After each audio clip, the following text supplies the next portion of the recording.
Here we go. Live. Welcome to the weekly webinar that we have going. I'm here, Josh Wander, speaking from the city of our grandparents, our mamas and our papas here in Hebron. This week's parsha, I'm sure, as the rabbi will mention, is Parshat Chai Sarah, and it has to do with Avraham Avinu purchasing this plot so many thousands of years ago for a burial place for his wife Sarah. And I'm honored to be here tonight representing the Jewish people here in Hebron. And with that, I'm going to let Rabbi Winston and Yehud. Hi, I'm Yehuda Shamroth, speaking to you from Ramat Beit Shemesh. I was here just as a backup to introduce Rabbi Winston from Telstone in case Josh froze like he's doing now. So without further ado, I'll just say one thing, that we are sponsored by bringthemhome.org, which is a beautiful website if you want to learn about Aliyah, and also Israel 365. Rabbi Pinchas Winston has his own fantastic website that you should really visit right away after the broadcast. And it's called 36.org. 36.org. You see at the screen. So please, without further ado, everybody knows Rabbi Pinchas Winston from Telstone and Esha Torah and other wonderful things. Please see the website and listen to his wonderful shiur right now. And you should buy lots of books. Everyone should buy 100 books each, preferably. Okay, this is a very important parsha. They're all important. Everyone is important in its own right. Last week was the Akedah, which we spoke about, and each one has its own lesson to teach. But in some respects, this parsha is kind of undersold, meaning it's obviously important, as Josh pointed out. He's standing in the place that we purchased in this week's parsha, going back 3,000. I don't even know exactly how many years, but absolutely remarkable thing to be able to stand there after all this history, because we have been expelled from this land several times. They've tried to grab it from us. It's been, a tug of war for the longest time. And here, to be able to stand there, and at the time that we're reading the parsha, where the whole episode with Ephron took place, and Avram purchasing the cave and the field and all that, and that we have our avos are buried there. It's a very, very, very, very significant, extremely emotionally meaningful thing. I can't really emphasize that enough, as much as I'm trying, but there are 3,800. Thank you. There you go, right there, 3,800. So the one of the most important lessons, like a lot of these lessons from the Torah itself, comes from something that people don't really focus on, and that's often the case. Is the most obvious lessons that we learn from the Torah and the stories and all that, but sometimes the most important lessons can be learned out from things that just brush right over. We spoke about how Noach matzeh chei b'nei Hashem, that Noach found grace, translated, in the eyes of God, a very short verse at the end of Parshas Bereshis, and we read it and move on. And that's the reason why God didn't drown Noach together with everybody else, because he found this thing called ched. And we've spoken about how that is everything. It's like someone says to you, by the way, if you want to survive the financials, if the stock market ever crashes, you want to survive it, you should take a look at the following book and you move on. Wait a second. And, especially if you're going through a financial crisis at that point in time, it's like, this is crucial information how to survive divine judgment at a time that's very, very strong and very strict. And Noach is able to do that. And each parsha has that hidden message that you have to dig up and go into and think about, because God gave us a brain. He gave us a brain, and he expects us to use it, to think, and not to take things for granted. It's so easy to do that. And if we do that, we miss the most important messages about life that are designed to help us enhance our own personal lives and to get more out of our potential. So, having said that, just catch up where we're holding at the beginning of this week's parsha. Sarah Imena has died, and she's died because of the Akedah. The Medrash tells us. We don't know that from the Chumash itself. We just know that the Akedah took place at the end of last week's parsha, and then Sarah dies in this week's parsha. We don't even really hear about her death at all. We just know that Avram has come to bury her. That's how we know, and he comes to mourn her. And but the Medrash, which is a story behind the story, fills in the gap and tells us that it was because of the Akedah that she died, meaning that she was able to see, even though she was very far away, and everything about the forefathers speak about this next week, God willing, was very miraculous. And there's a whole medrash, as to how she was able to see that Avraham was about to slaughter Yitzchak. And some say that she died because she thought he was going to do it, not because she wanted to hold back, but because it was after waiting this long time to finally have a child with Avraham, and who's going to be the spiritual heir of their dynasty, the spiritual dynasty, and he's going to be killed before he even has a chance to get married and have children, was a big shocker. Others say it's because she thought Avraham could not go through with it, and that killed her in the end. Nonetheless, it's a very, very difficult thing to think that God would test Avraham and he would, in fact, allow Sarah to die because of that whole episode. Here's Avraham finally. Just imagine the anguish, or at least the potential anguish that most people would feel. You're celebrating the fact that I passed the test. God told me to bring up my only son, from Sarah as a sacrifice, and now he has, and I did that. I did exactly as I was allowed to do, right, or exactly as I was told to do. And therefore, I didn't hold back, and therefore, I go home knowing that I did not fail this test. I would feel terrible if I failed this ultimate test that God actually himself begged me, so to speak, to do right. And I got it right. And on top of that, I got to eat my cake too, because not only did I pass the test, but I'm able to allow Yitzchak to live too. So I got the whole thing right. And God has blessed me with a son. He goes home to tell Sarah, guess what? I was told to take him as a test as a keda, and I did that, and I was able to bring him back down again because God said, I only told you to bring him up as a sacrifice, not to actually sacrifice him as a sacrifice, and therefore we get to keep our son and build a family, etc. Sarah, where are you? Where are you? I don't, looking around, and she's died. I mean, just from way up to way down. And they counted as one of the tests of Abraham that he had to deal with this reality and not question it. But nonetheless, that was the way she died, and now he's forced to go mourn her, and rubbing salt in the wound, literally rubbing salt in the wound. He has to buy the land that belongs to him in the future because God has promised it to him, and not just buy it, but buy it from a crooked salesman. He's got to go buy it from Ephron, who, as the Gemara points out, and Rashi brings down in this week's parsha, he says a lot but does very little. He makes it seem like what's a piece of land between friends, and Avram insists upon buying it, and then he buys it at top dollar in the end. It's like God is there the entire time. He runs the whole show and can make Ephron anybody he wants him to be, and and he can make this deal. It could work out so nicely, so pleasantly, just the way we want it. I need things to be a certain way because I like comfort. I like to be comfortable. I don't mind, having to put myself out on behalf of my family, certainly on behalf of God, but in my own terms. I don't like what's imposed upon me. I don't like when things don't work out the way I don't enjoy, and it makes my life more distracting, more difficult. And I assume that God wants the same thing, obviously, because we're on the same team. I believe in him, hopefully he believes in me. I believe in his Torah, and his Torah hopefully believes in me.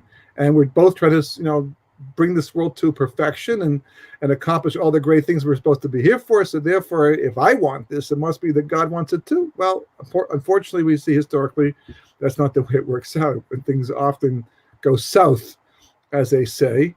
And there's a very important message in that. And the Pri Tzaddik, who's a Reb Tzadok Cohen who lived at the turn of the last century, I believe, wrote a very important work called the Pri Tzaddik. It's on the Chumash itself, but he also speaks about the holidays. And in the holiday of Chanukah, he addresses this very issue how the Ner Chanukah, the Chanukah candles, which we'll delve into a little bit as we get closer to Chanukah, they indicate this message. Which message are we talking about? So after Avraham does that, after he's able to finally buy Mar Machpelah, the cave, and bury his beloved Sarah and Mena there, the first one, it's not the first one of the Avos, because apparently there's a door to Gan Eden, to the Garden of Eden, through that particular cave or burial place. And in Kabbalah, it's even more special than that. It's like almost a portal to a different reality. And that's the reason why Abraham wanted to purchase it, because he realized this is not just any burial place, and not just because it's near Israel, but even more special than that. And it's hugely important to be buried there, to be able to pass on to the next realm very peacefully. Obviously, anywhere in Israel is a tremendous merit to be buried here, and even more so to live here and then be buried here. But this is a small point that, again, one of these small points are really big points. And how did he come to find this cave, and it was so important? So, again, the Medrash explains that after he did bris milah and then the Parshas Lech Lecha, the third parsha, and he was convalescing, and God knew, but he allowed him to go through the motions of experiencing this lack in his life. He saw that Avraham would prefer to have the guests in pain than to convalesce without the guests. So therefore God sent the three angels to be his guests, because he wanted it. Had he not wanted it, then he wouldn't have had the three angels come as guests. But had he not had the three angels come as guests, he wouldn't have gone after a little lamb to sacrifice, to shecht, to serve them meat. And had he not gone looking for that, it wouldn't have run away, and he wouldn't have chased after it, and it wouldn't have brought him to this Maram Pella over here, where he went into the cave looking for this little lamb, wondering, where has it gone? And he looks inside and he sees an opening, and he sees what seems to be, the burial place of Adam and Chava, the first man and woman. And he says at that moment in time, this is where I want to be buried. That's why he's so insistent upon actually buying this place. He wants to own this place. But again, it's because of the fact he wanted to serve these guests.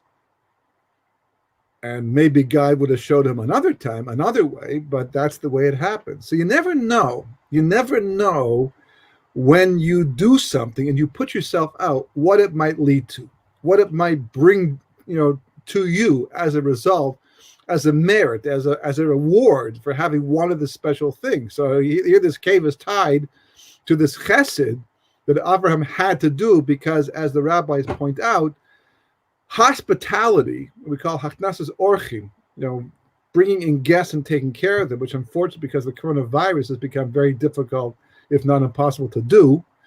That it's similar, or it's actually as if you are welcoming the divine presence into your home. And Abraham loved that. That's what he wanted to do. And the reward for that was he got to have this cave in the end, which he buys in this week's parsha. Fine. And he does that, and he mourns Sarah. Now, part of this discussion has to do with the word livchosa. It says he came to mourn her, to cry for her. That's where he the beginning of the parsha. And if you look in the Sefer Torah, and maybe in the Chumash too, some Chumashim do it this way too, you look, the word livchosa has the letter chaf inside of it, but the chaf is small. It's smaller. It's written smaller than the rest of the other letters in the word. And yet that usually means something to Sefer Torah. It's not because they ran out of space, not because the scribe was trying to save some ink, right? It's because that's the tradition. And he writes it small, just like the Aleph and Vayikra, and Sefer Vayikra is also small, and the whole Torah of thought comes out of that little Aleph, very Kabbalistic. And likewise this Chuf, although it's not clear why the Chuf itself specifically indicates what? It indicates that Avraham mourned and cried for Sarah, but not too much. He limited how much he cried, enough that it was appropriate to show his love and his respect, and he missed her, but not to the extent where it seemed to indicate that he had no idea why it happened, or that things were out of control, that maybe God didn't want this, that it was bad divine providence. He didn't want to give that message. He wanted to show they accepted what happened, especially given how it did happen in the end, and he was okay with it. He was moving on to the next thing. Doesn't mean he was insensitive. He was totally sensitive. Avram was Mr. Sensitivity. But he wanted to keep things in perspective as well. And there are halachas like this, and halachas of mourning about how much and how far, because we don't want to give the world the wrong idea that we have resentment towards God for what happens, as if he's not in control, as if it's not the right thing to do. So this chaf is small because of that. And we'll come back to that because it's very important. It's even tied to Hanukkah in the end. But that's what this little chaf represents. But this whole discussion is because of a verse I have not yet mentioned that comes after this this whole episode. And the verse says that Avraham was old and he'd come in years, so to speak, and and God blessed him b'kol, which means with everything. God blessed him with everything.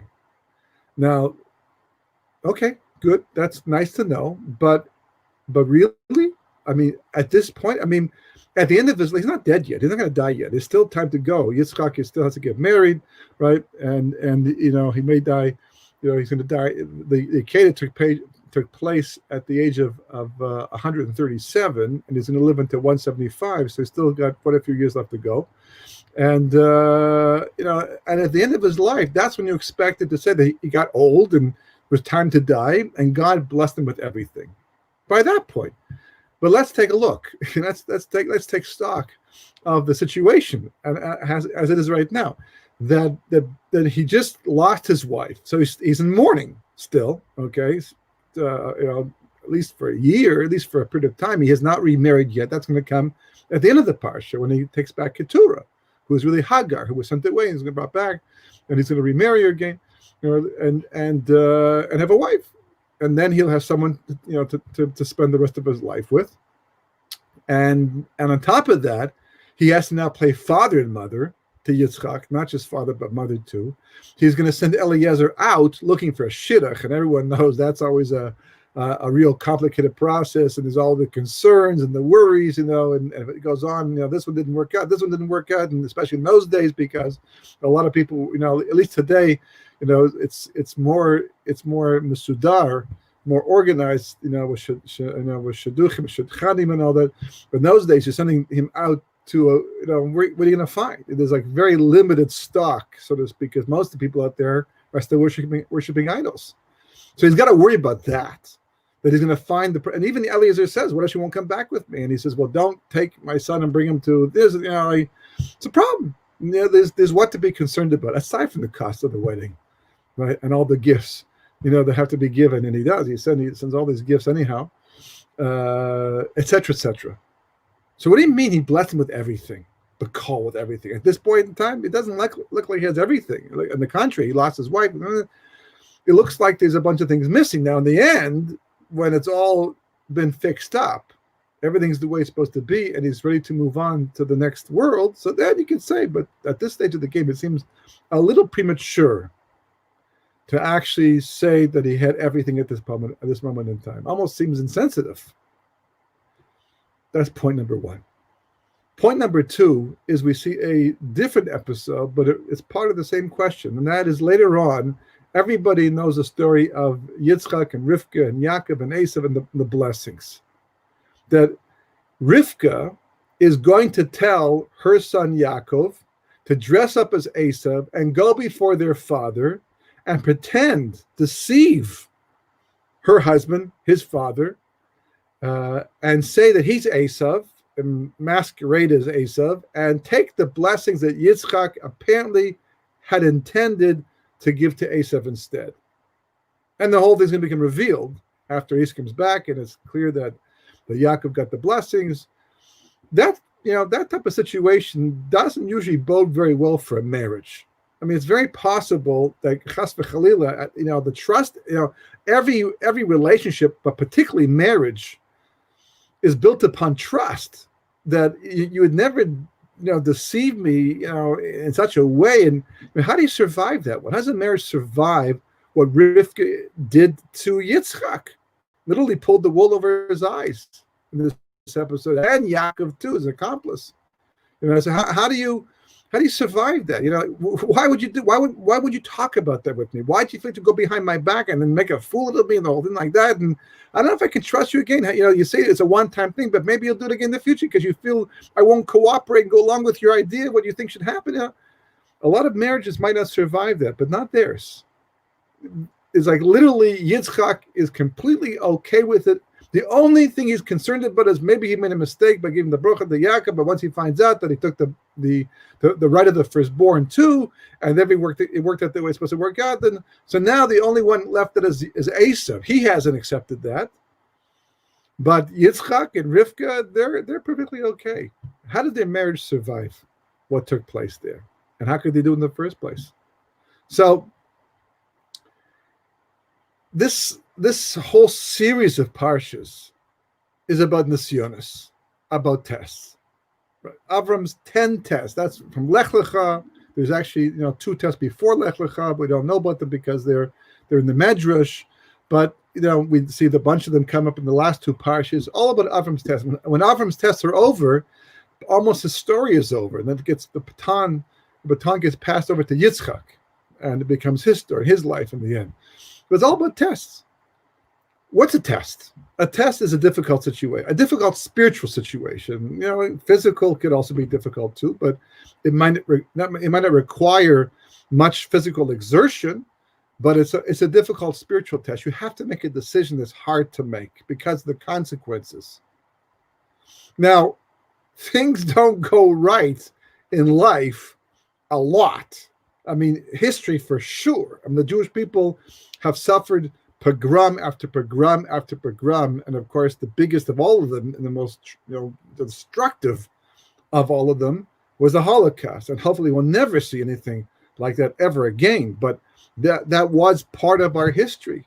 And in our own personal lives, how many people suffer financial disaster or financial difficulty or physical difficulties, physical illnesses, and family problems. I mean, it's not as they say, a halak world out there. It's not so smooth. There's a lot of obstacles and things along our way, and they just don't work out. We like it to work out. We plan things to work out. We pray to God that they should work out, but it doesn't work out that way. I mean, right now, people are making weddings during the coronavirus, and they were, boys and girls lived for years. When my wedding comes along, I'm going to have 500 guests and do it over here. And instead, people are having 50 guests right now. That they stand apart and wear these masks, and it's not what we planned. It's not the exciting wedding that we wanted, or a bris, or anything, or the simchas, and how many people have been lost over the last couple of years, just the last year alone, because of coronavirus. That was unplanned and very difficult. And people all of a sudden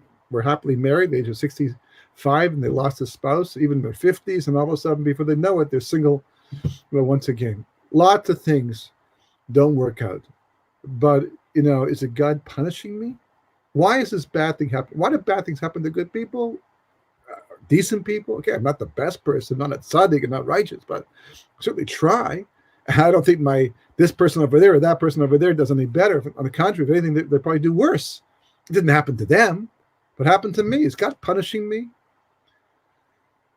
Maybe, but how can you possibly? Did you do something wrong? Did you do something wrong? You did wrong, and that you're waiting for the shoe to drop and God to punish you, and therefore this is that punishment?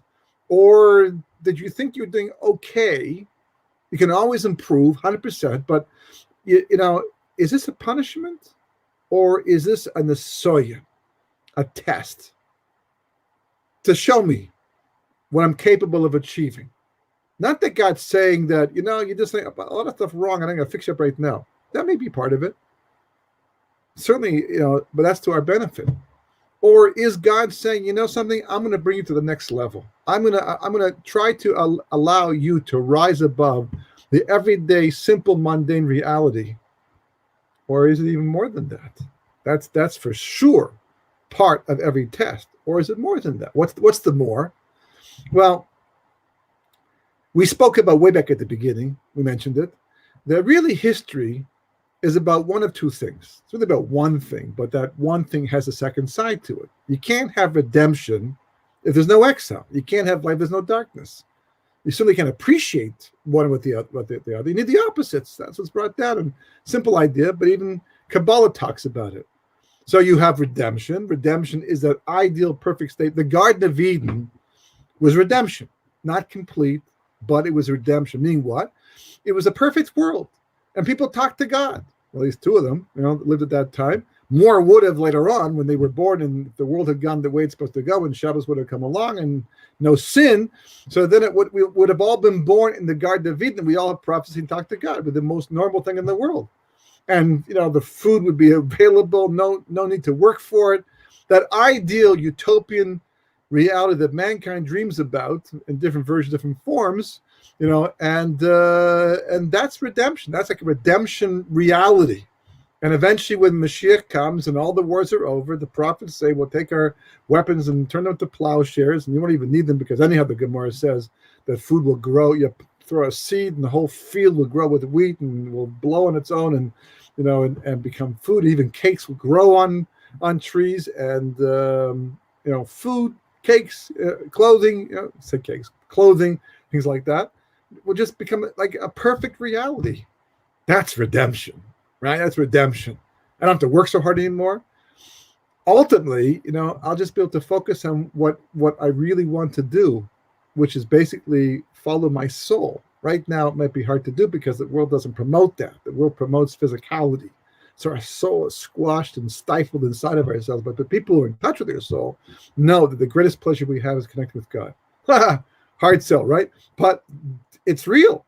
And if you can tap into it, you'd be surprised and amazed. Even the most materialistic person, if they would be exposed to God, if God would talk to such a person, it's hard to talk to them because they're not on the same wavelength. But if they were in the same wavelength, if that person for one moment would have a taste of prophecy and what it means to be connected to the Almighty, the ultimate reality of realities, that person would drop everything they're doing physically and pursue spirituality. That's redemption. That's the ultimate state of mankind. They're all dreaming about, can't wait to get there. And if we lose track and we don't get that, that's called exile. It's like the one long continuum, exile at one end and redemption at the other. And we're always fluctuating back and forth between the two ends, nationally and even personally, because different people can be at different stages of personal redemption. There's a thing called personal redemption that we're all working on. And if enough personal redemptions take place, and national redemption will follow as well. Most people are waiting for national redemption for personal redemption. As you see, the Jewish people in the desert, they achieved national redemption, but personal redemption was hard to come by. And as a result of that, most of them died in the desert because they just couldn't get it. They couldn't just work it out, even though they had national redemption. So it's either one or the other. Now, one of the many things that made the forefathers unique from the rest of mankind in their time, and us as well, is that they not only knew this idea of redemption or exile, they lived it. They were devoted to it. That was their whole reality, every fiber in their body. And I like to believe that I'm a redemption-oriented person, but I get distracted during the course of the day, and I make decisions that don't really, seem to be consistent all the time with an idea of redemption, because I'm still very much involved in this world, but not them. It was so real to them that they only thought in those terms. How can we participate as individuals in the master plan for creation to work with God to bring the final redemption and free this world once and for all, and bring it to that ultimate level that God intended when he made this place in the first place? That was their whole reality. And they understood that meant cost. It's not a freebie. It's not a free thing. You have to pay stuff. If I want a sweater and I'm not going to knit one myself, and I don't manufacture them myself, I've got to buy them from a store. I walk into a store and I say, I'd like that sweater. Good. Can I have it? No. I can't. Why not? You have to pay for it. You pay for it, you can have it. I know that. It's like it's stealing otherwise. So I come in with my money, my wallet, my charge card, and I buy the sweater. There's costs. I want food, I have to pay. I want to go to a restaurant? I don't walk and go, wow, I just paid money for food. Of course you did. You went to a restaurant. If you go to a store, you pay money for food. It's accepted. We understand that in this world, you have to pay for things. The only question is going to be at what cost? How much am I prepared to pay for this thing? If I paid more than I think it's worth, then I feel like I've been ripped off. I've been cheated somehow. If I pay less, I feel I got a great bargain. But pay, I got to pay. Can't be, someone wants to give to me for free. Okay, that's a gift.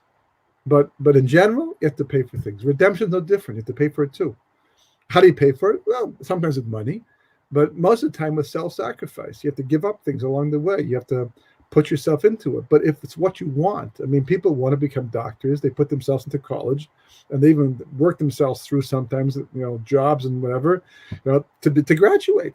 They got to pay a price to get in, and each year after that, and for whatever else they have to buy along the way, it's a cost. And even after they graduate, there are costs involved. To open up an office, you got to pay. We understand the things in life that we value the most, we have to pay. A relationship, you have to pay. You have to give up time. You have to give up money. You have to give a lot of things for the sake of a relationship. The difference is, though, if it's what you want, if it fits into your worldview, if it's your goal, your personal goal to have this thing in life, then you have no problem making the payments. You feel it. You look at your wallet, you say, wow, there was a lot more money when I began this day, and now it's almost empty. But we went, to do something meaningful as a family, and that's what I wanted to do. And because I did that, with a good time, and the family's closer, we'll remember this, it is bonding time, etc. But it cost my pay. And that's the way it works in life. You have to make payments. And Avraham understood that everything that God was doing along the way, every aspect of it, the parts that he understood and the parts he didn't understand, the parts that made sense and the parts that didn't make sense, and the people that were nice and the people that were not nice along the way. I contend with Lot, his nephew. He saves his life, takes him along. They go to Egypt, they get rich, comes back, and Lot says, okay, we can't live together. I'm going to Sodom. Okay, bad enough. That's my own nephew. I'm trying to bring the whole world to God, and my own nephew goes off the derech and goes to Sodom instead, the place that's so anti-God. Okay, that's bad enough and embarrassing enough, But on top of that, now I have to go save him because there's a war, right? And he's been captured, and I have to go save him. Told you so. Just leave him there. Forget it. You sleep in the bed you make. He chose Sodom. Now he paid the price. Nope, gotta go get him. Does Avram complain? Not at all. Weird stuff. Takes in his life. His wife, whom he loves so dearly, can't have children. She's physically incapable. And by the way, the Talmud says that he also is physically incapable of having children. God's making the whole world with people who can have children, people who don't even care about their kids that much or sacrifice them to God. And we who want to bring up somebody to walk in the ways of God can't even have children. Physically. You made us. It wasn't a random thing. You did that. And then on top of that, I have a child through Hagar, is Yishmael, is going to become a murderer, thief, weird stuff, difficult stuff all along the way. Does everyone complain? No. It's an assignment. It's a test. It's more than a test. It's a cost. I don't understand why God does this. I thought we're in the same team.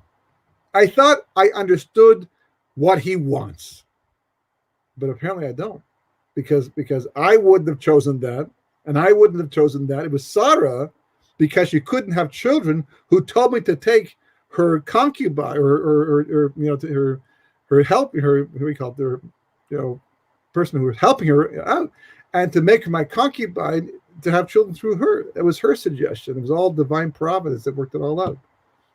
And then the Kedah, et cetera, So the reason why Abraham has everything, because Abraham is so focused on the goal. He's so tied in to what God wants. He's so, you understand, listen, I'll see Sarah later on in Gan Eden. She's gone to Gan Eden, as they say, she's gone to a better place. She's going to be rewarded for her righteousness. The Torah tells us how righteous she was right at the beginning by breaking down her age and the different groups of age and what they mean. Rashi explains them. She's going to get everything coming to her and more. So I'm happy for that. I'll miss her. You can't believe how much I'll miss her. We're like one in the end. But she's a cost. For some reason, for the sake of the redemption of the Jewish people, which might not even take place for thousands of years down the road. I don't even know yet. But this is a cost that the Jewish people, for whatever reason, I don't understand. I just want to know one thing. Avram says, did I do my part? Am I responding the right way? Am I sanctifying the name of God? The Pri Tzaddik points out a remarkable idea. In the Chumash, right, we see in Parshas Vayeshev that the brothers, 10 of them, take Yosef because they feel he's a danger to the future of the Jewish people.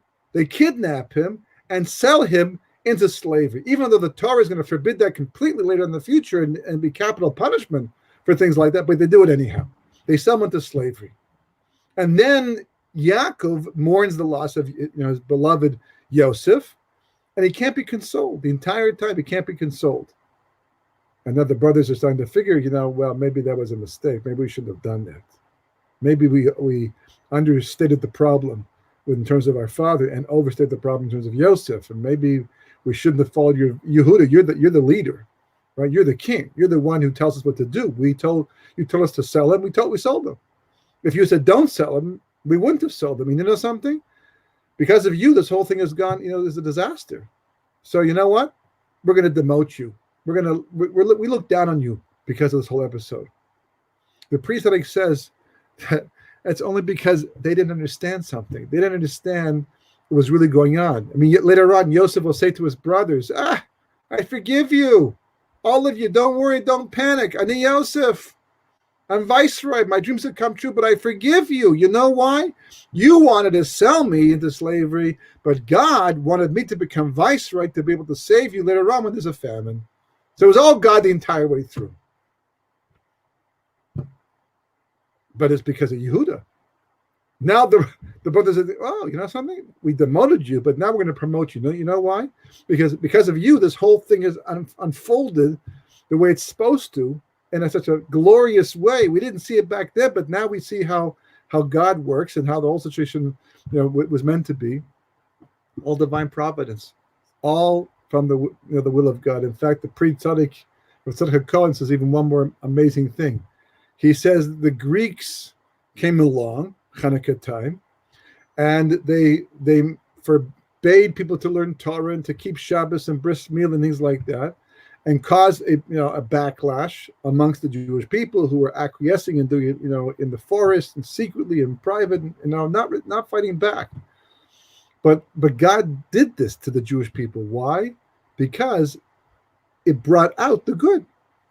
The negativity, the pressure that was put on the Jewish people because of the Greeks woke up many of them, and they fought back and they sanctified the name of God, when until that time there was more of a profanation of God.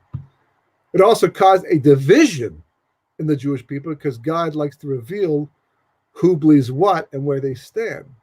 So some people went this way and followed after the Greeks and chose out of the Jewish people, and that's exactly what happened to them. And the other people woke up and said, no, we need to fight back. We need to sanctify the name of God. And that's what they did. So Avraham was a master of this. He felt everything that any other human being is going to feel. And he felt it in an appropriate way. But he never lost sight of the fact that God was behind all of it, everything, and that it was all ultimately for the sake of the redemption of the Jewish people, who's going to eventually exist, but of the whole world too.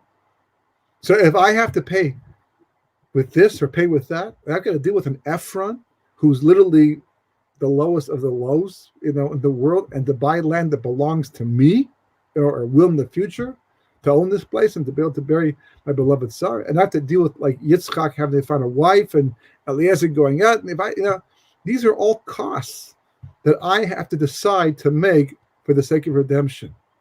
And if I can do that, if I'm doing that, if I'm focused, if I'm clear about all of that, I have nothing to complain about. That was Abraham's point of view. And that's what the Torah is telling you when it says that God blessed Abraham b'kol, with everything.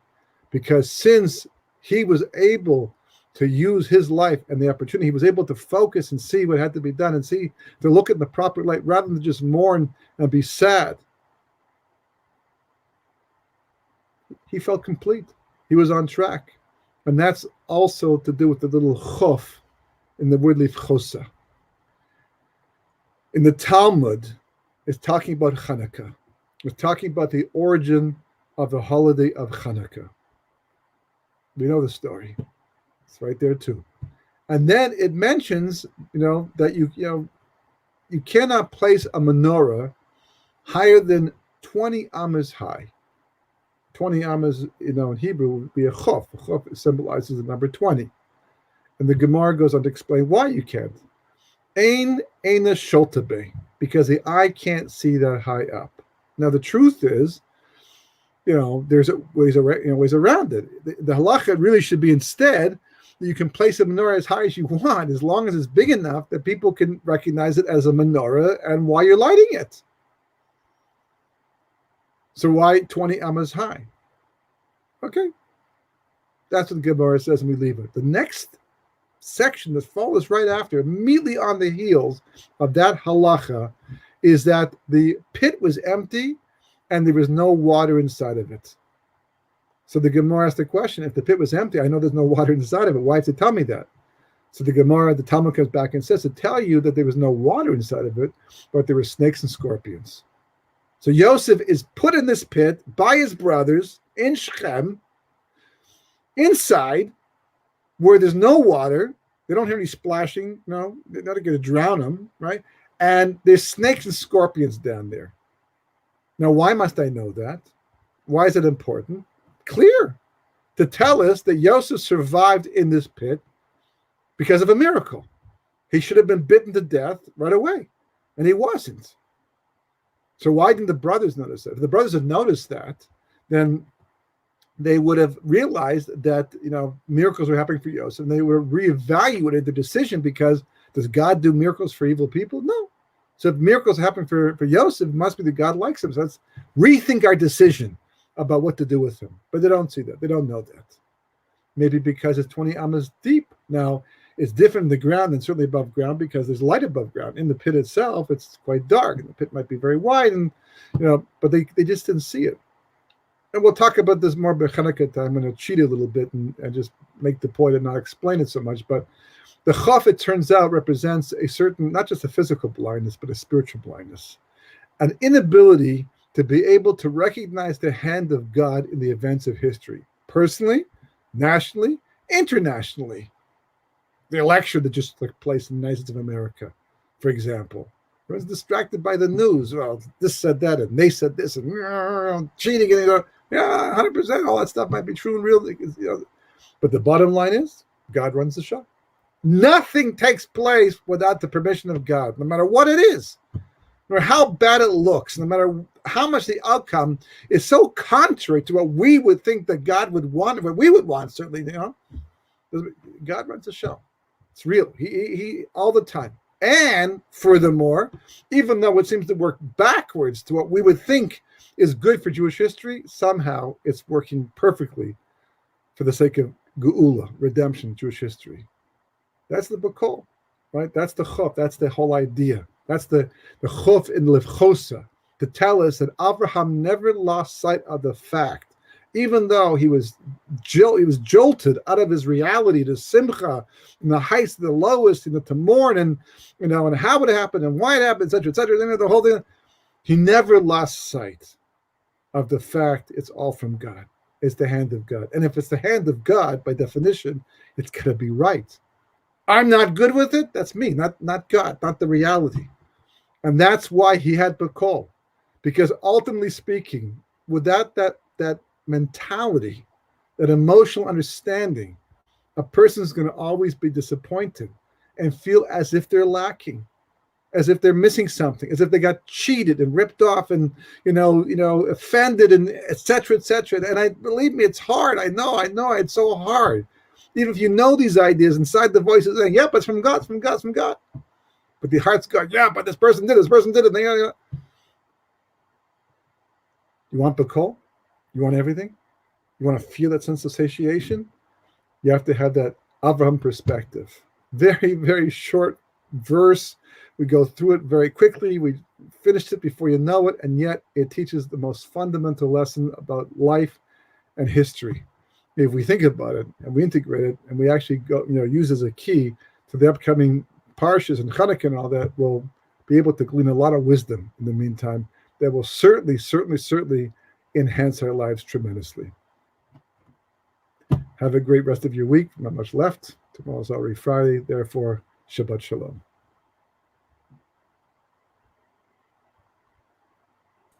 Thanks, Rabbi Winston. Thank you again. We're always so honored to have you on and so spellbound by your beautiful shirim. Everybody, please visit israeltorah.org and 36.org. I thought I put that one up. Rabbi Winston's website. It's chock full of all kinds of wonderful Geula information and historical information and how Torah relates to our lives politically and spiritually. All kinds of webinars, seminars, books. Please visit his site.